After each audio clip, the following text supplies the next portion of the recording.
Assalamualaikum warahmatullahi wabarakatuh.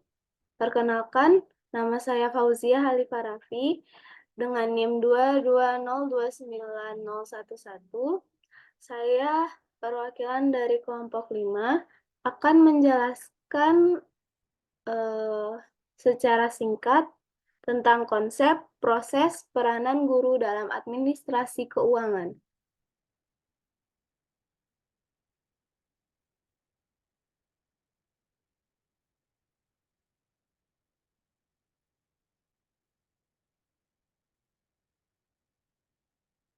Dengan dosen pengampu Bapak Hade Afrisyah, SPD MPD.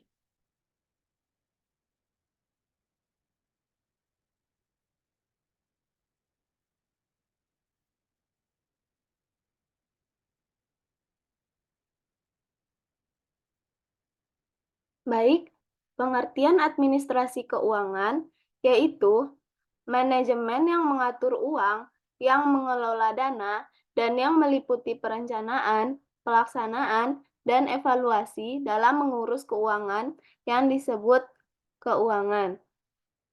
Keuangan adalah semua hak milik organisasi, lembaga, atau instansi yang dapat dinilai dengan uang, termasuk di dalamnya barang yang dapat dinilai dengan uang dan dapat dijadikan milik organisasi. Sedangkan uang adalah alat pembayaran negara. Manajemen keuangan merupakan salah satu substansi manajemen sekolah yang akan turut menentukan berjalannya kegiatan pendidikan di sekolah. Menurut The Lion Guide, administrasi keuangan adalah perencanaan, penyediaan, dan penggunaan uang dalam suatu perusahaan atau organisasi.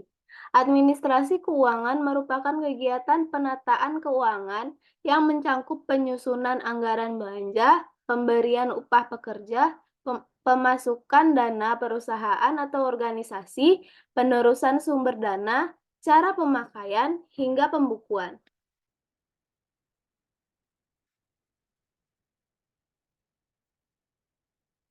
Menurut Depdiknas tahun 2000, manajemen keuangan merupakan tindakan pengurusan atau ketatausahaan keuangan yang meliputi pencatatan, perencanaan, pelaksanaan, pertanggungjawaban, dan pelaporan. Dengan demikian, manajemen keuangan sekolah dapat diartikan sebagai rangkaian aktivitas mengatur keuangan sekolah mulai dari perencanaan, pembukuan, pembelanjaan, pengawasan, dan pertanggungjawaban keuangan sekolah. Melalui kegiatan manajemen keuangan, maka kebutuhan pendanaan kegiatan sekolah dapat direncanakan, diupayakan pengadaannya, dibukukan secara transparan, dan digunakan untuk membiayai pelaksanaan program sekolah secara efektif dan efisien. Adapun tujuan manajemen keuangan adalah yang pertama, meningkatkan efektivitas dan efisiensi penggunaan keuangan. Yang kedua, meningkatkan akuntabilitas dan transparansi keuangan sekolah. Yang ketiga, meminimalkan penyalahgunaan anggaran sekolah. Untuk mencapai tujuan tersebut, maka dibutuhkan keaktifan kepala sekolah dalam menggali sumber-sumber dana, menempatkan bendaharawan yang menguasai dalam pembukuan dan pertanggungjawaban keuangan, serta memanfaatkan secara benar sesuai peraturan perundang-undangan yang berlaku.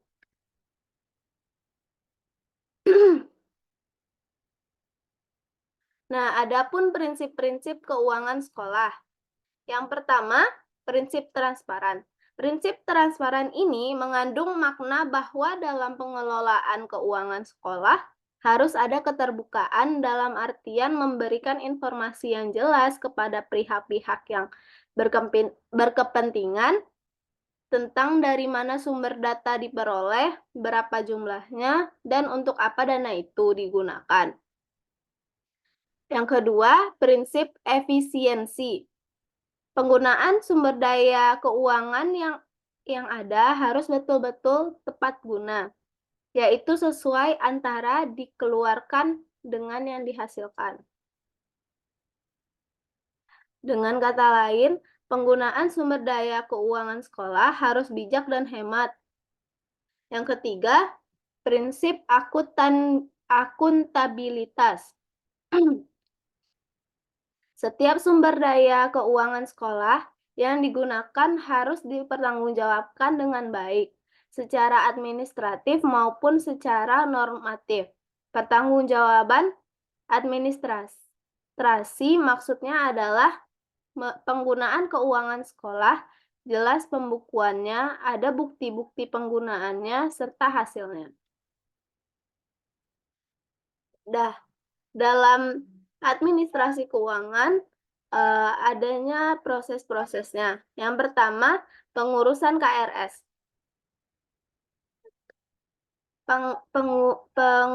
Penyusunan RPS. RPS merupakan rencana pengembangan sekolah.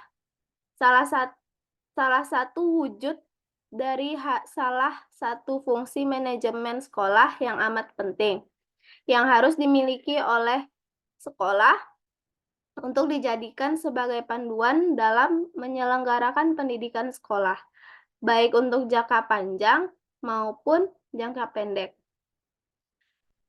Yang kedua, penyusunan RKAS.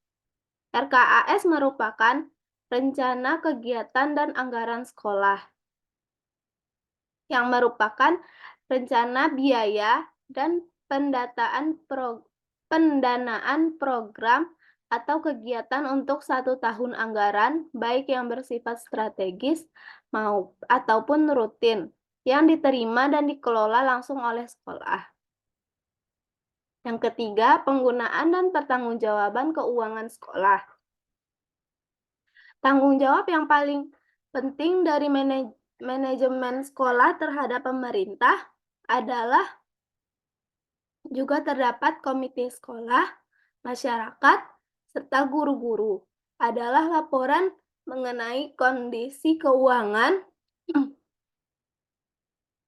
penerimaan dan pengeluaran keuangan sekolah harus dilaporkan dan dipertanggungjawabkan secara rutin oleh manajer sekolah sesuai dengan peraturan yang berlaku. Pelaporan dan pertanggungjawaban anggaran yang berasal dari orang tua, peserta didik, dan masyarakat dilakukan secara rinci dan transparan sesuai dengan sumber dana.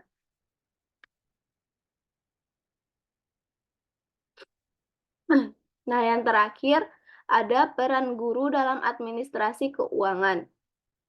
Yang pertama, membuat berkas keuangan sesuai dengan data pembangunan. Yang kedua, membuat laporan data usulan pembayaran gaji, rapel ke pemerintah kota. Yang ketiga, membuat pembukuan penerimaan dan penggunaan dana pembangunan. Yang keempat, membuat laporan dana pembangunan pada akhir tahun anggaran. Selanjutnya, membuat laporan rancangan anggaran pendapatan bantuan sekolah. Selanjutnya, membuat laporan triwulan dana bantuan operasi sekolah atau biasa disebut dana BOS. Yang seterusnya, menyetorkan pajak PPN dan PPH, membagikan gaji atau rapel, dan terakhir menyimpan dan membuat arsip peraturan keuangan sekolah.